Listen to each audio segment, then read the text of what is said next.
in my naivety, I thought, well, that's America. Like, they have much worse regulations, much bigger, wide open spaces that could never come to our densely populated, well-protected island over here.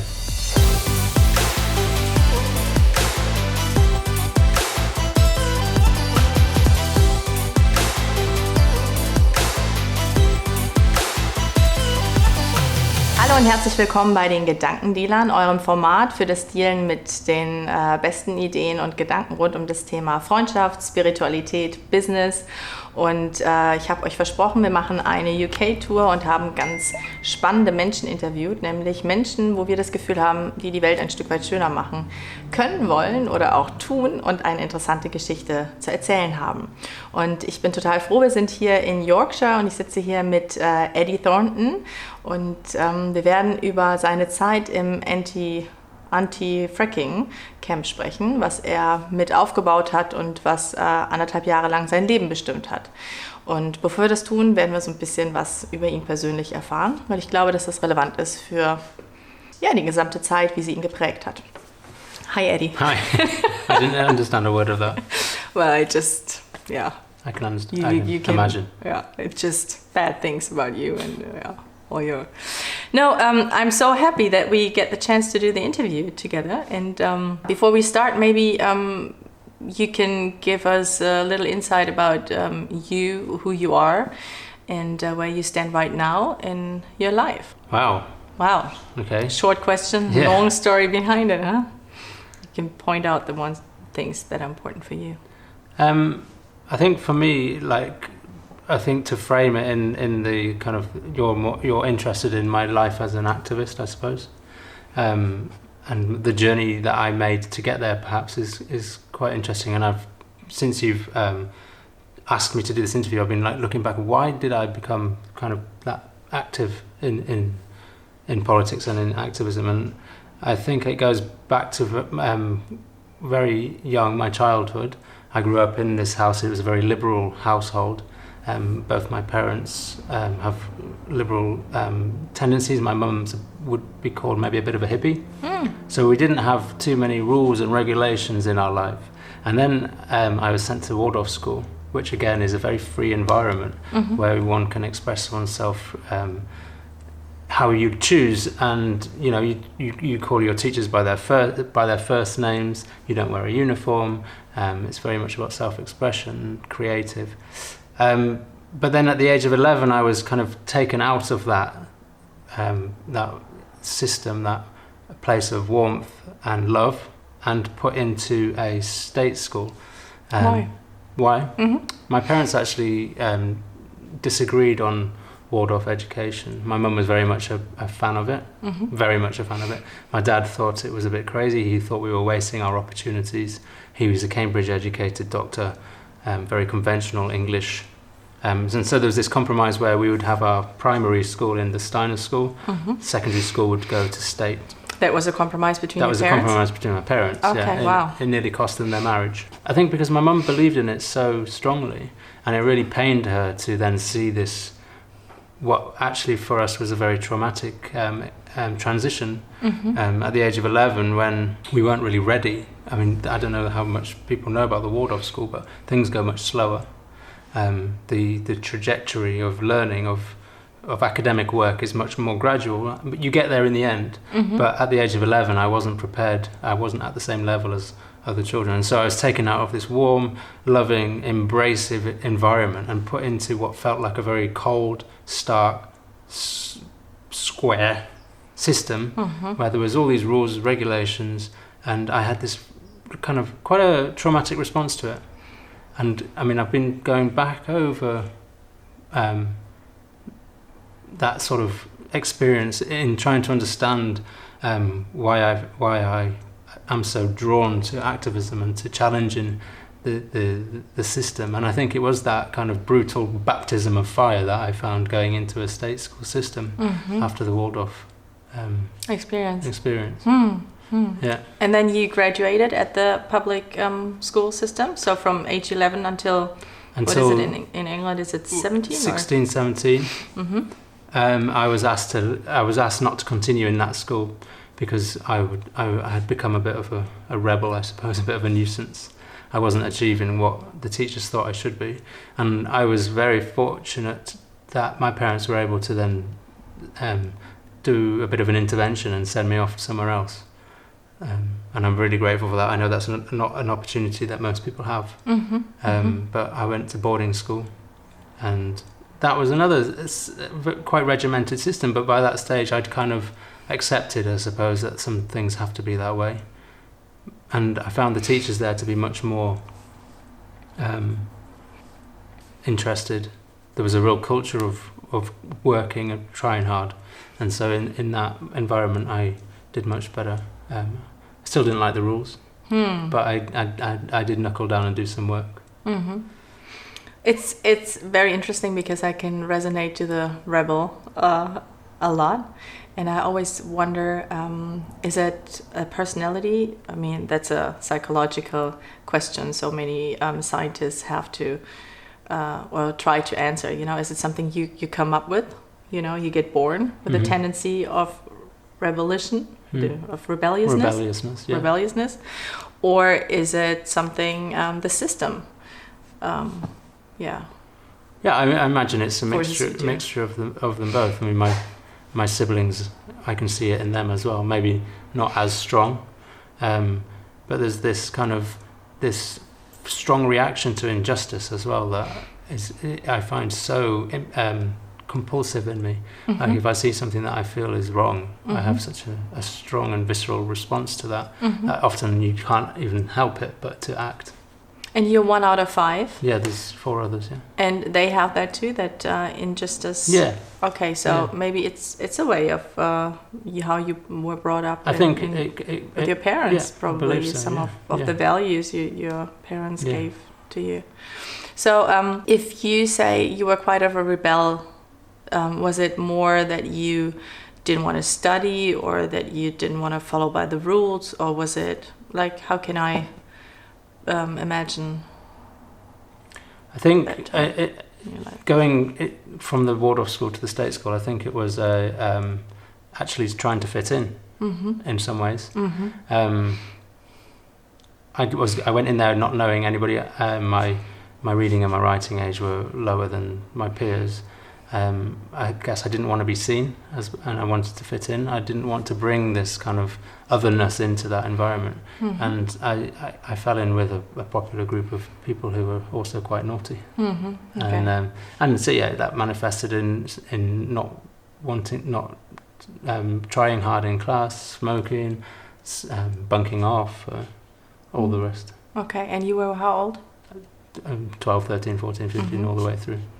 And we have to add that we're here in a very beautiful area. It's Yorkshire. I mean, how many people live in that area where you grew up? I mean, the school probably had about 800 pupils. Okay, well, that's not so small. No. Yeah. But were you connected in any way to nature? Yeah, I mean, that's sports activities. Childhood, very much in nature. And that's another real big part of me is that sort of connection to nature, and that's where the kind of those two things combined was what really drew me to taking a stand to protect the nature around here. My happiest memories are of being outside, climbing trees, swimming in the rivers, riding ponies through the fields. We didn't have a TV growing up, so our childhood was spent outside. And it was in this area. And then when I heard that this area was being threatened by fracking, at the time I was living in a Buddhist monastery in France, and I asked permission of the monks if I could go back to help protect the land back here.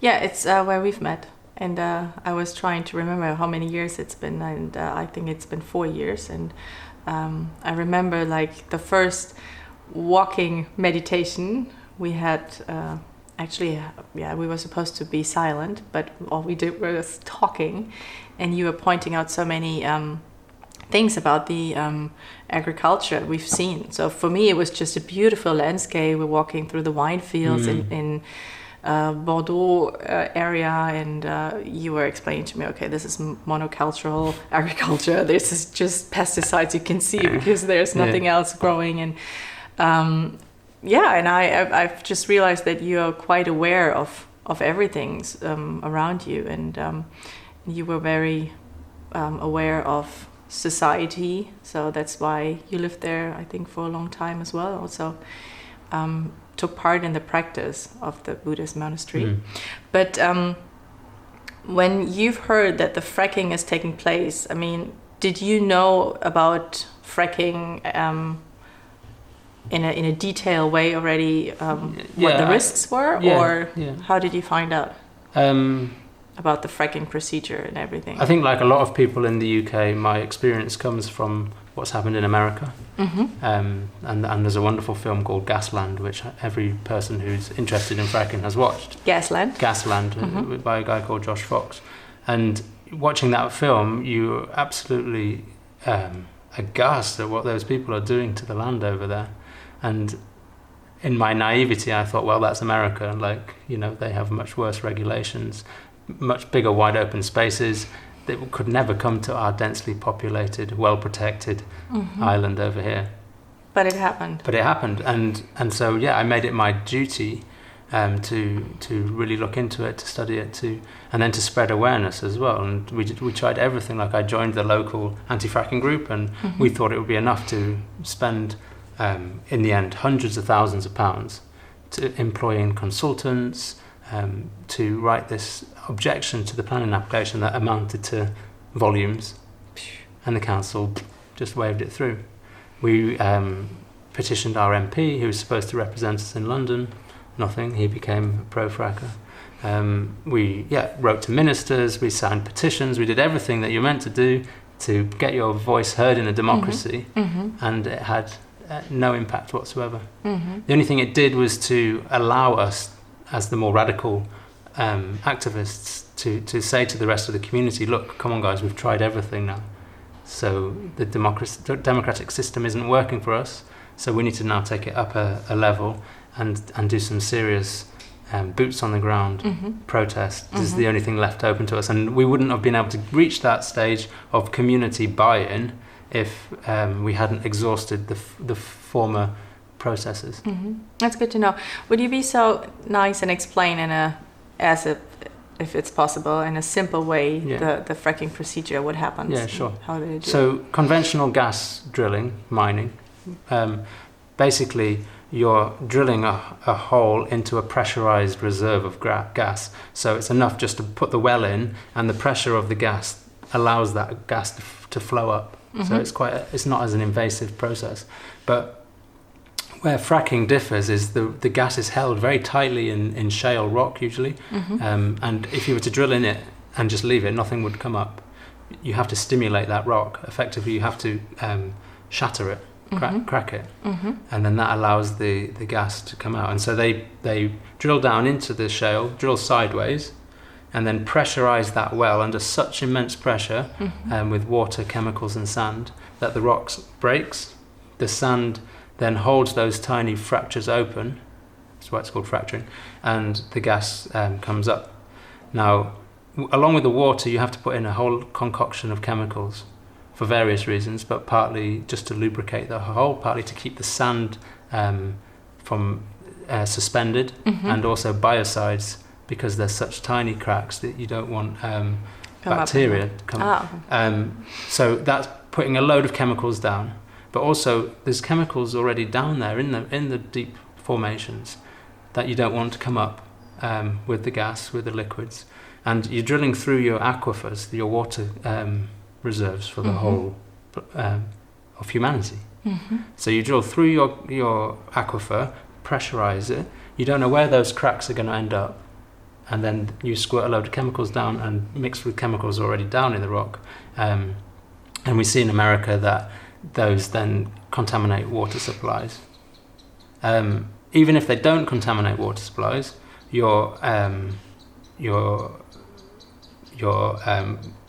releasing a load of methane into the atmosphere through fugitive emissions. The fracking process is known to release fugitive emissions like no other a mining process. And so we see in America that you've got these huge spikes in methane emissions, which methane is a much more dangerous greenhouse gas than carbon. So water contamination, methane, then you've got the health of the communities living around these fracking sites, where, I mean, my dad's a doctor and this has now become his full-time obsession, is studying the health impacts of communities living with these well sites, because along with the methane comes all the other gases, the benzenes and whatever else they are, and they're causing even as much as premature births in women, young babies, nosebleeds, rashes, old people, young people, respiratory problems. And I mean, he's got data that just would, if the ministers would listen, would just say there's a red line. If it's going to affect the health of a community, then we can't do it. And for how long are the effects? What do the scientists say? Is it just a short-term effect that it has on the landscape, or is it a long-term effect? Well, the only way that this industry can survive financially is if they keep drilling, because unlike a normal gas well, which might have 20 years life producing gas, these things last 1, 2, 3, maximum 5 years. They cost $1 million to drill. So to carry the financial system going of the company, they need to drill and drill and drill and drill. And so what you end up with is like this, and I'm sure if anybody looks into fracking, what they see is these aerial photos where you have this network of, like a grid across the whole landscape, one of these wells every kilometre, every 2 kilometres. So you need this massive proliferation just to keep the finances going. And so if that's your community, you're not just going to get one well. So that well might last a year, 2 years, but then over the time, you're going to have 20, 30, 40, 50 wells all around you. Wow. And so even just on a purely aesthetic level, and that means a lot to people. They want to live in a beautiful area. Especially here. And Pennsylvania, where the gasland was, like, it's a beautiful area, and you're just getting this complete industrialization, because it's the wells, but then you need the roads, you need the pipelines, you need the processing plants, the cracking stations, and suddenly you've got a massive industry on your hands. Wow. And that's before we even talk about climate change. I mean, we're told that we need to leave 80% of the known reserves of fossil fuels in the ground, and this shale gas is a whole nother reserve on top of that. So, I mean, we're just absolutely crazy to even think about trying to tap into that reserve when we're told that if we're to avoid runaway climate change, we need to leave 80% of what we already know in the ground. Yeah, it's so not understandable that it's legal. It feels so wrong in so many ways. And I would like to get to the point when you found out that nothing worked, and you were in Plum Village, and then you felt, okay, I have to go back. Was it just I have to see whatever comes up and how I can support, or was it already a camp that was built up and you wanted to be a part of? Or I'd heard that there was rumblings of a camp being started, and I thought it was really important for local people to have a voice in how that camp went. Because I'm familiar with this area, I knew that it would be a sensitive topic to have a protest camp in this area, because it's a very conservative area. I also felt this calling to do my bit, a real calling. And so when I heard they were going to start the camp just before Christmas, I asked permission from the monks to go back. And I think the camp had been going for 2 days before I got there. So I was really trying to be one of a founding member of the camp, and to help like steer it in a direction that I thought would bring in maximum support from the community.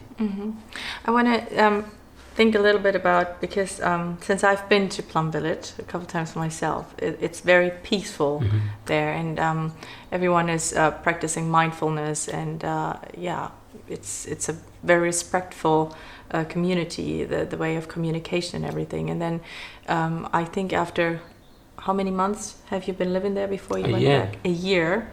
Then going back home, first of all, it's just, going back to a normal life, and then going back right away to a camp life. How much of a shock was that for you? Were you aware of what was happening, or were you in the beginning just so I can do something, I can make a change and warriors about it? Or I think I remember riding this wave of mindfulness from Plum Village. I've just spent a year practicing within this beautiful community full of people just speaking lovely to each other, and that kind of lifted me. And all I can describe it as a wave. And so those first few months in the camp, I kind of retained that a little bit, I think, and I hope to be able to say that I was quite a calming influence in among the activists. But like we're told in Plum Village and in any other practice community, like if you don't use it, you lose it. And also if you don't have a sangha around you, it's very hard to carry on being a practitioner. Were you meditating I was, at the camp? Yeah, but I found that my peace, my tolerance, all those kind of warm feelings that you live with in Plum Village started to ebb. And as I grew tired and cold and disillusioned sometimes with how things were going, and I found myself coming down from that wave and feeling all those difficult emotions of anger, frustration, that that one doesn't want to necessarily feel. But it was a really tough life, and there wasn't that practice energy around us to hold it together. I don't know if we mentioned it before, but it lasted 1.5 years, and you were successful with it. But you've paid a high price, and you say that you still suffer from that experience in a traumatic amount. And some of the other people who were with you at that camp are suffering the same way. There was a time that some of the brothers came over and visited. And sisters, Yeah. How many came? I think there was about 6 or 8. Wow. Did you ask them, or was it? No, I asked them. So you stayed in touch with them during that time, and it happened that they were going to go on tour in the UK at the same time as our protest was officially kicking off, because we'd seen that these permissions were coming through. It all looked like it was going to start in August. So the timing was perfect, and I just said, can you come and do a weekend with us before things kick off? And they thankfully did. And there's a sister, Annabelle, who was actually a Greenham Common woman. She lived in the Greenham Common protest camp. She came and she kind of led the retreat, and it was wonderful. It was like the camp was involved, and also we had about 60 retreatants, and it gave a really nice, peaceful start to the protest. And I also think that had kind of a residual impact, because our protest, although at times was a bit gnarly, a bit shouty, but it was much more peaceful than other protests I've seen around the country. Yeah, and you were mentioning earlier that you had this agreement that it has to be a non-violent protest, and I was asking you if sometimes it hit your limits of keeping that up, because you were confronted with some violence by the police as well as the security guards at another camp, and not just by yourself, but also about what you've seen with other people. I mean, there were also some difficult elderly people around there. Yeah, it's very difficult. But there is just this unspoken law amongst campaigners. There's that this non-violence is the only way. Like, it's just not even a question.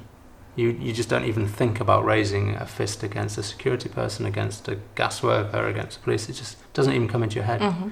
Even though the aggression that you receive is real and it is painful.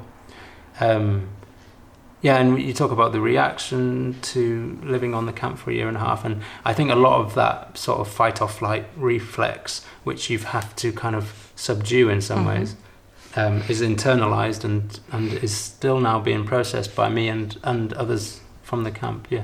I said to you earlier, we weren't on camera, but I was like, I have these recurring nightmares that still happen most nights, and we're in the camps. We haven't been in the camp for more than 1 year. But that sort of time between 3 and 4:30 in the morning when something happens, I mean, it's a well known amongst people with depression or anxiety that's the time where you wake up. And you wake up with this adrenaline And for me, it's this feeling like I'm dying, or that I've accepted that I'm dying. Something happens where I have to get out of bed because I've allowed myself to die. And so I jump out of bed and I'm sweating, and often I don't get back to sleep. And you actually jump out of bed? Yeah, physically have to get out of bed. When did it start? You're laughing? During the camp. Oh, during the camp already? Yeah. And you're laughing, why? Well, I don't know, I don't know. Make light of it. Yeah. No, but and you know, we've got people on the camp who've got PTSD now, and it's really sad because you're like, that was just one fight, that was just one battle. We've got such a big job on our hands if we're going to like overthrow capitalism and change the world. And so that was one fracking site, and it was successful. But the human cost of it was so immense that it's not a sustainable model. So I find that quite difficult, and you know, we need to totally reimagine the way that we take action. And I was recently back in Plum Village actually, and they are really like now engaged with environmentalism and activism. They're getting involved with Extinction Rebellion, and there was this room packed full of people watching this documentary about our campaign, and we had a question and answer session afterwards. And I was just saying, like, if you guys were there, peaceful practitioners who have learned to look after yourselves, it would have been a different story. And I think there was a lot of people within the spiritual communities who are doing a lot of work on themselves, and that's brilliant. Like, that's necessary work and it has to be done. But I think now we've come to the point of an emergency in terms of saving our planet for everybody. That inner work has to now be done in conjunction with outer work. And the people who know how to look after themselves have now a duty to form a spiritual army and take peaceful action to stop these large corporations and governments from ransacking the planet. So where are we standing right now, Eddie? What is that? So behind us is the fracking site that our community has been opposing for so many years. We started the camp when they were trying to bring in all the fracking equipment, because at that stage it was really clear that this was now going to go ahead. We'd opposed all the planning applications. We'd written to the government. We'd tried to get our MP on side. None of that worked. So we created a protection camp down the road, and it was our intention to raise awareness of the fact that all this fracking equipment was coming, and the danger that presented, but also to try and slow it down and to stop it if we could.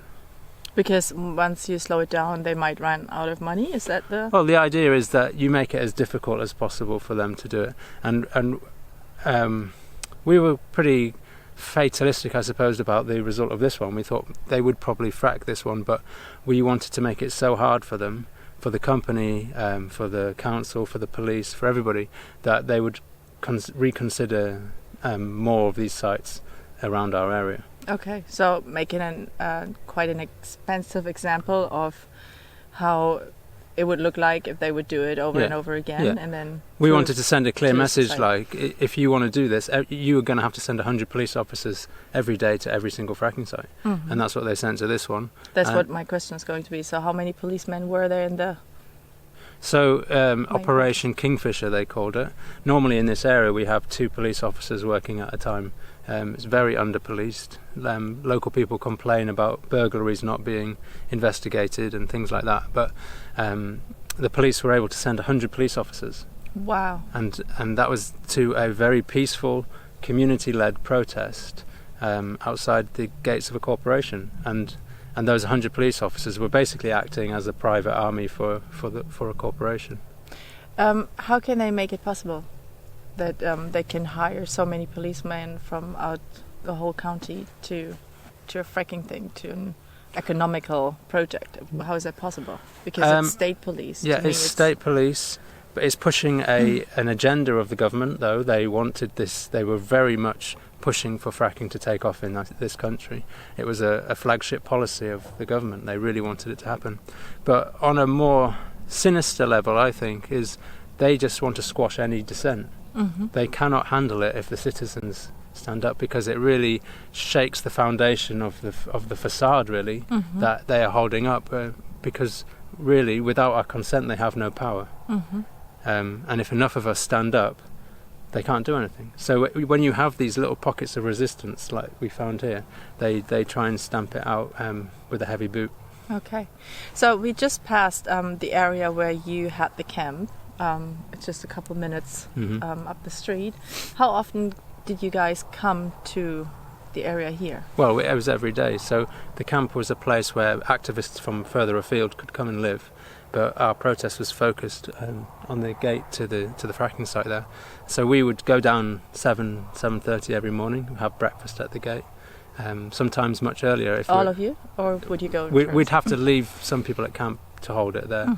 But the protest was largely made up of the local community.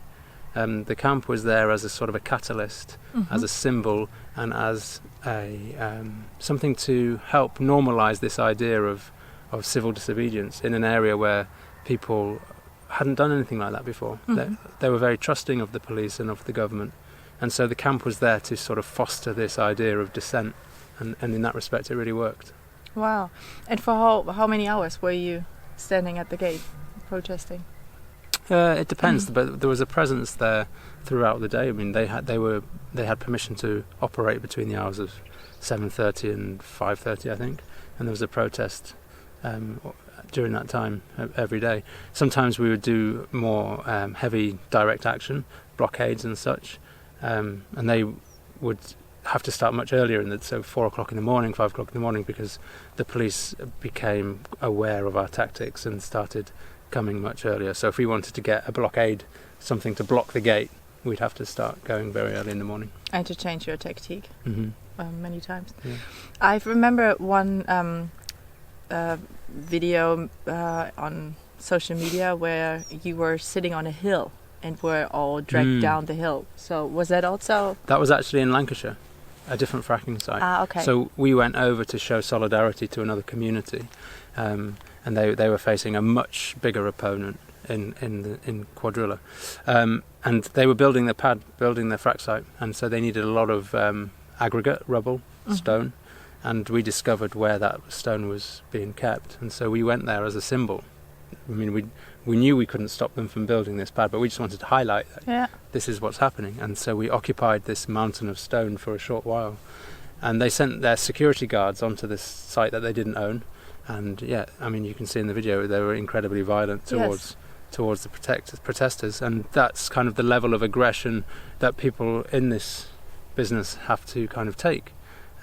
Both from security guards but also from the police.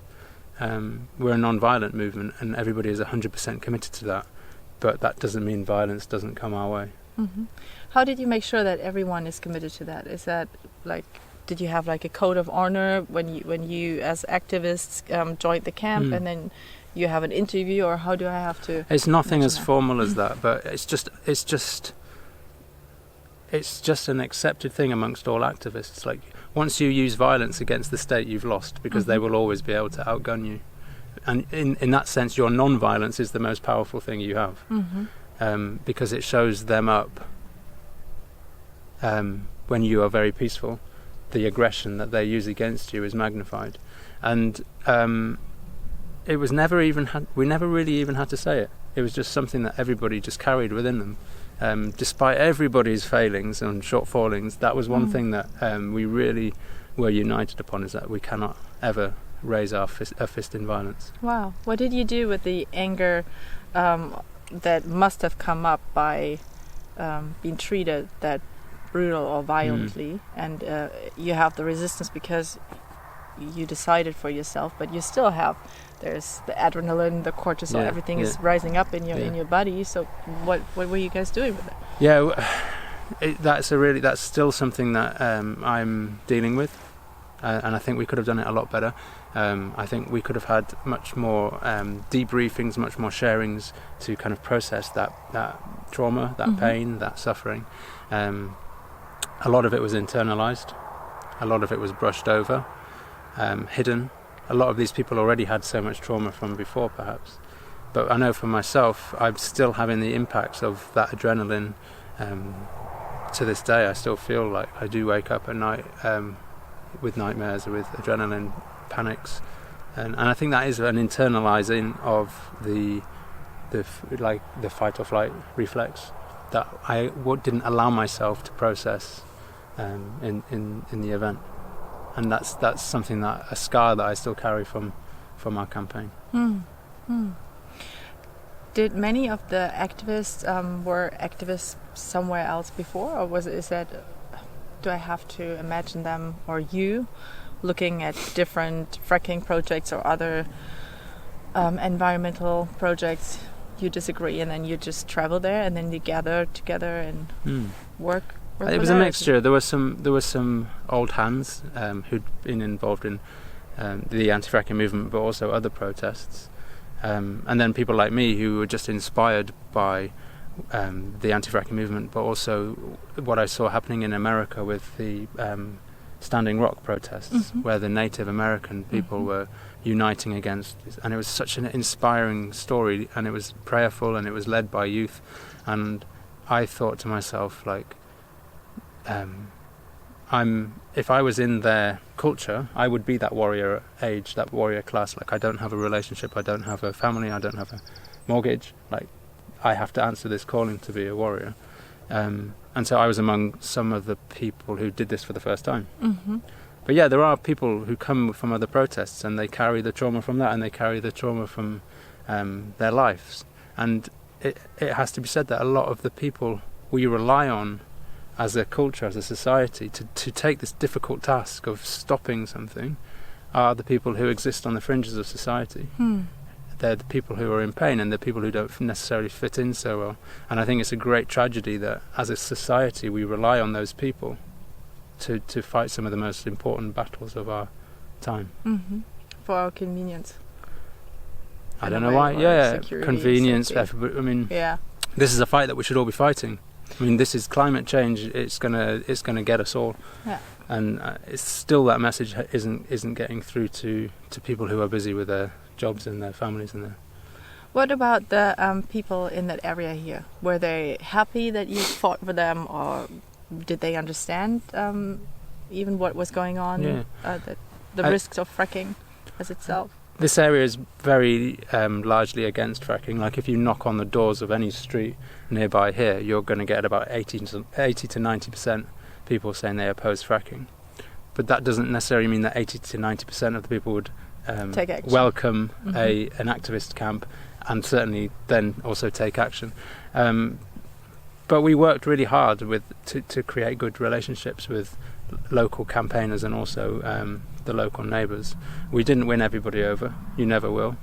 And it's the people you don't win over you remember, I guess. And that was quite sad to think that we were here to protect this place, and yet some of the people who lived here didn't support that. But by and large, the vast majority of the local people were supportive of us. And I mean, on the first day of the protest, we had 100 people, and most of them didn't come from the camp. Most of them were locals blockading the gate. Wow. Yeah. Blockading the gate. You had this. How do you call it when your arms? Yeah, lock-on tubes. Lock-on tubes. And you see that on many different protests. Why is that a tool you use? Why is it so effective? Because if you were just your body, a police officer, 2 police officers can pick you up and drag you out of the way, and that's you moved for the day.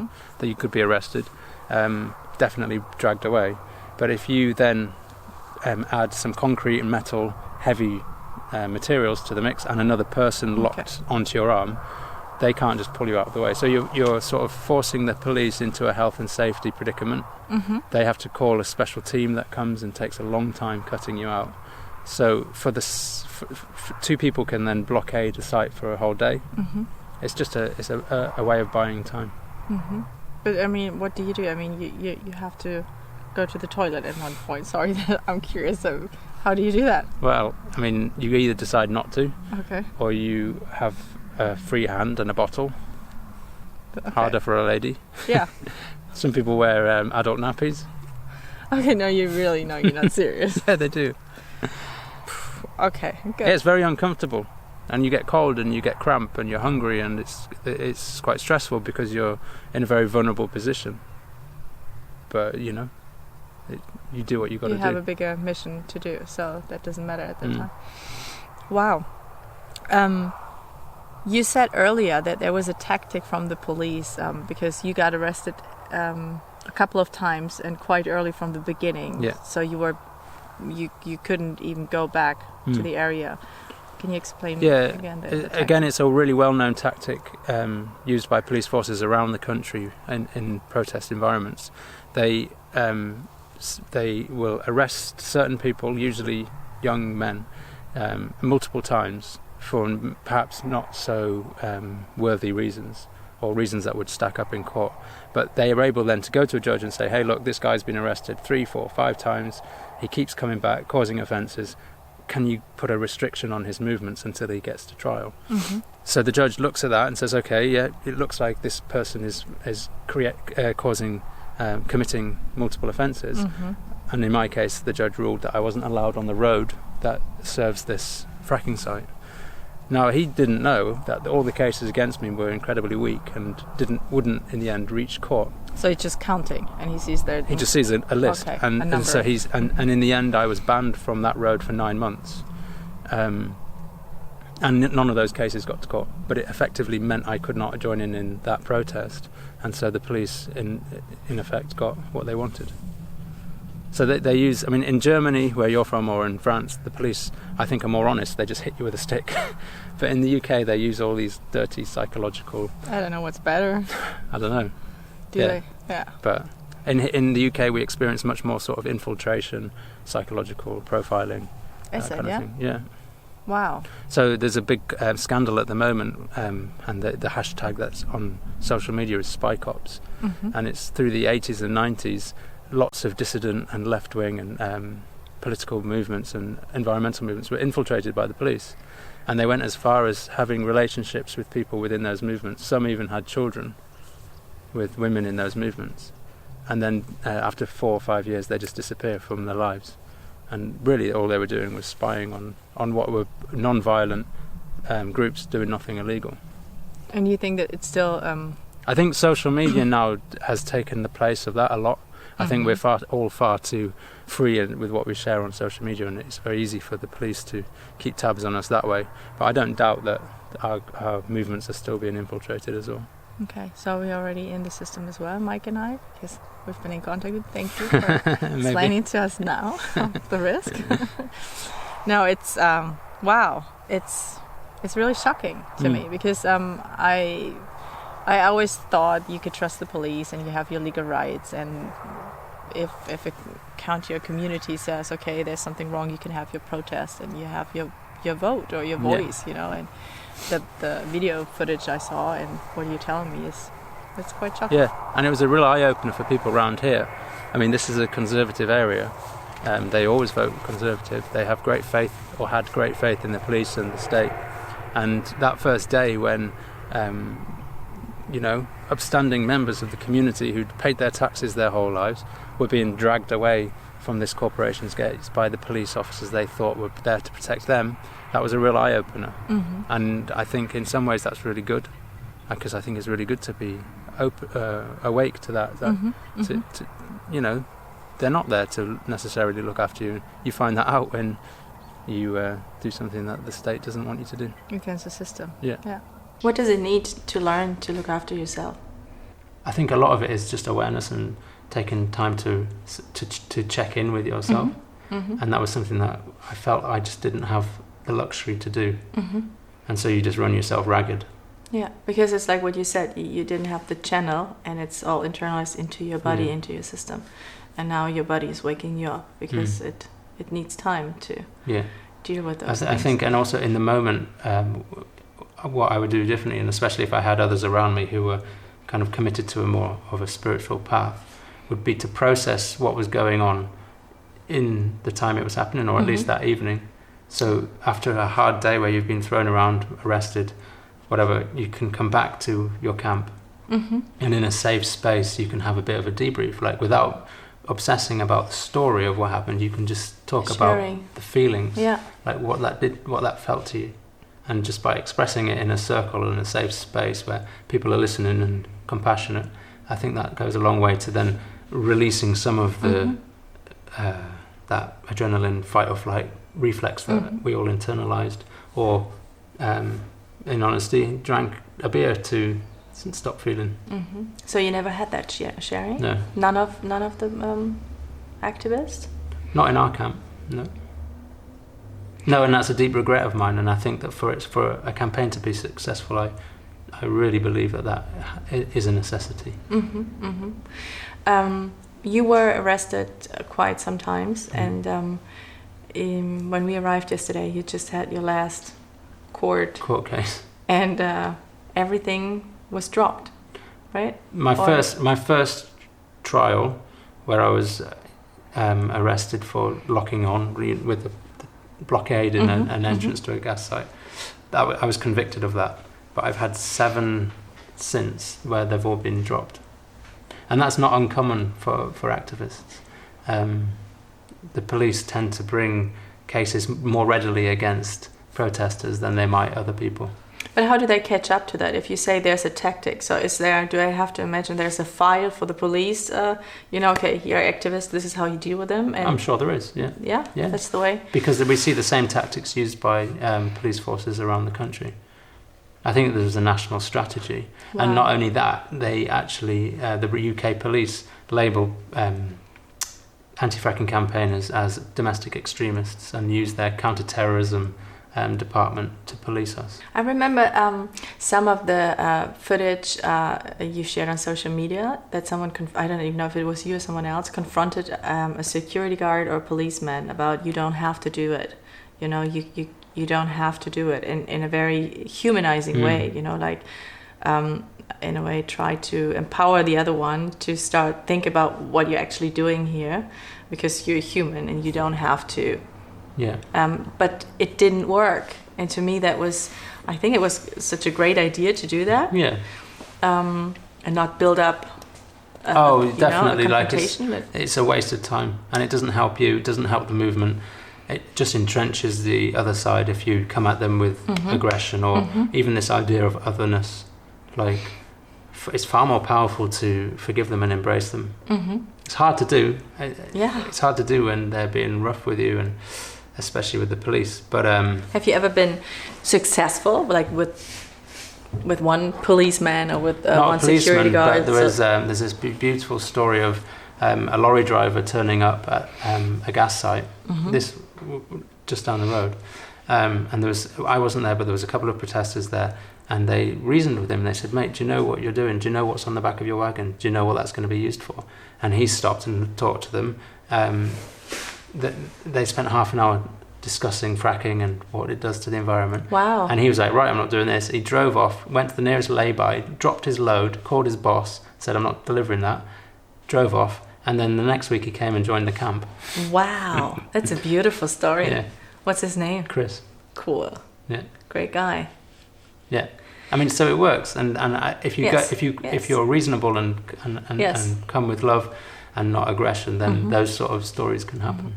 Well, during that time, I must imagine, like you said, in the first couple of months, you were still in that Plum Village Buddhistic wave mood, but there must have come a day or a time where you felt like, okay, how long is it going to last? Because you've spent 2 winters there, and it's very cold, and you lived in a tent, and I don't know, you didn't have any regular shower or Well, I mean, we had friends and families take us in for showers.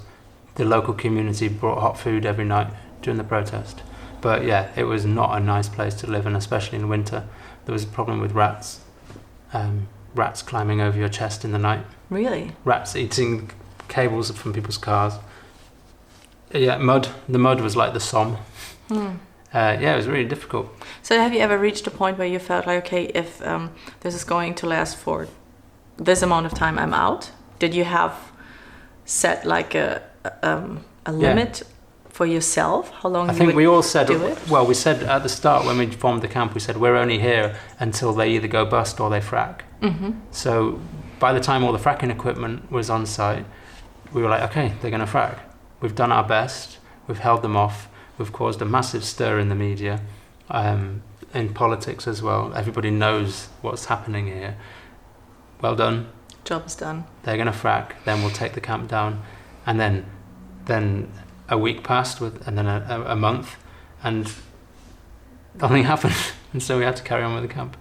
But because in the end, the company had run out of money, the government got cold feet because of all of the hoo-ha around this site.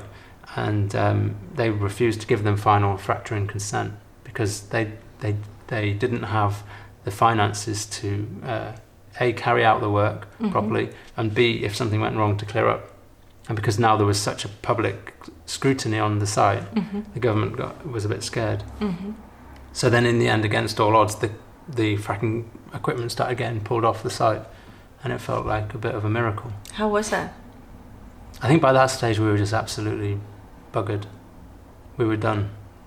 And it was hard. It took a lot of time before it felt like a victory. But yeah, I think it was an amazing victory.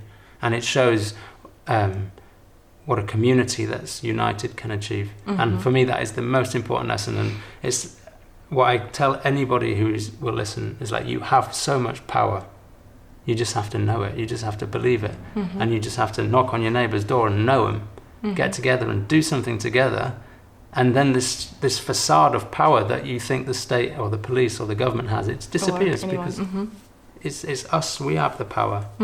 And if, during that whole protest, we had so many people come up to us and say, well, I agree with what you're doing, but it's not going to be successful. If all of them had joined, it would have been over much earlier. And it really is, it opened my eyes, and it just shows just get together and do it. You're strong. Yeah, amazing. So how did you celebrate your victory? We didn't. You didn't? No. Not at the time. We were all too done in. Exhausted and just left? Person by person? And then person by person. No, well, we had to take the camp down, which in itself took 2 months. And that was quite cathartic. Getting together and demolishing this temporary community. If you use the word demolishing, it sounds not very calming. It was done with some vigor. I remember there was this one room where we used to all eat, called the Roundhouse. It was a beautiful building built by a shipbuilder. But I remember taking a sledgehammer to that building and feeling very good about getting rid of it.